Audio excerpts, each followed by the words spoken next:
Hi, I'm Chloe, and I chose to talk about the temporal lobes and the thalamus. The first thing I'm going to be talking about is the temporal lobes, and the temporal lobes contain many substructures, which are right here. Which are the superior temporal gyrus, the primary auditory cortex, the Wernicke's area, the middle temporal gyrus, the inferior temporal gyrus, the temporal pole, the fusiform cortex, the parietal cortex, and finally the entorhinal cortex. Damage to the temporal lobes can result in neurological problems, such as not recognizing specific categories, such as body parts, colors, faces, music, and smells. And the main functions of the different substructures in the temporal lobes include perception, face recognition, object recognition, memory acquisition, understanding language, and emotional reactions. Let's see. The functions associated with the temporal lobes are recognition, perception, which is hearing, vision, smell, how you perceive the world, understanding language, learning, and memory.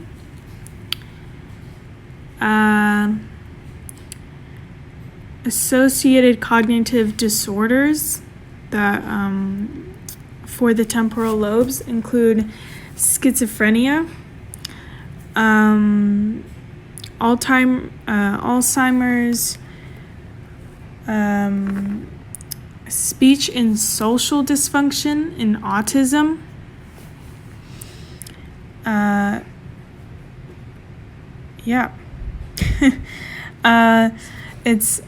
If it gets damaged in any way, then there'll be problems understanding speech, understanding faces and objects, inability to attend to sensory input, persistent talking, long and short-term memory loss, increased/decreased interest in sexual behavior, and aggression.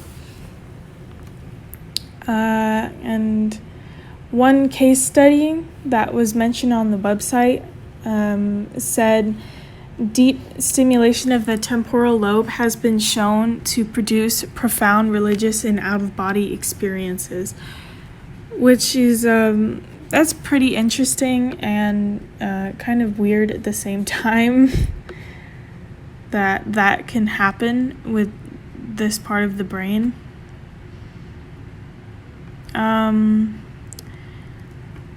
And that's all that I have to say about the temporal lobes.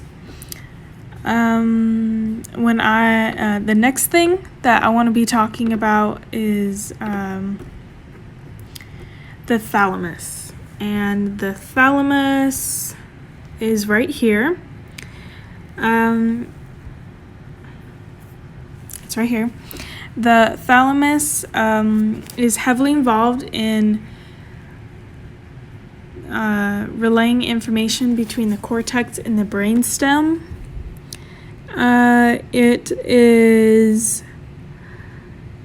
It contributes to many processes in the brain, including perception, attention, timing, and movement. It plays a central role in our alertness and awareness of things.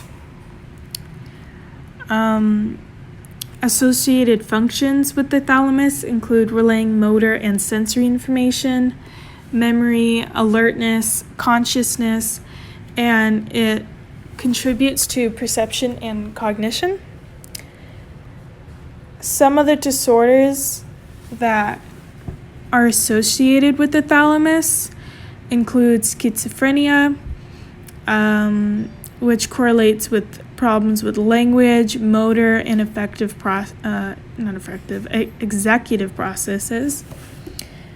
It has been linked to disorders including bipolar disorder, ADHD, Alzheimer's, autism, and depression, which was interesting to me the most because I didn't think that depression could be caused by brain damage. So that was pretty interesting to learn.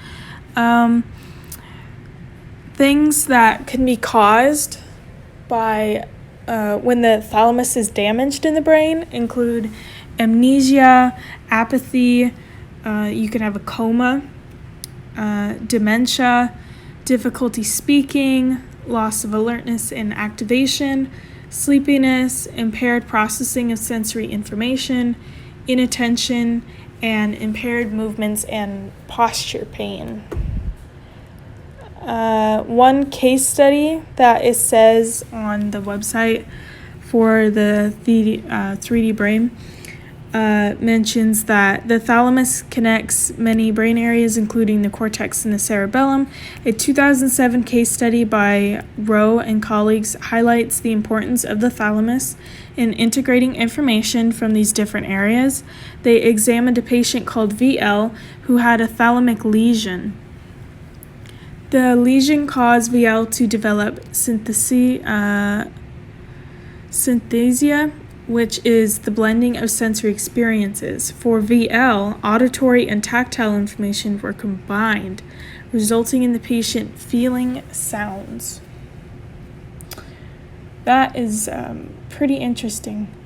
That's all I have to say about the thalamus and the temporal lobes. Thanks for watching.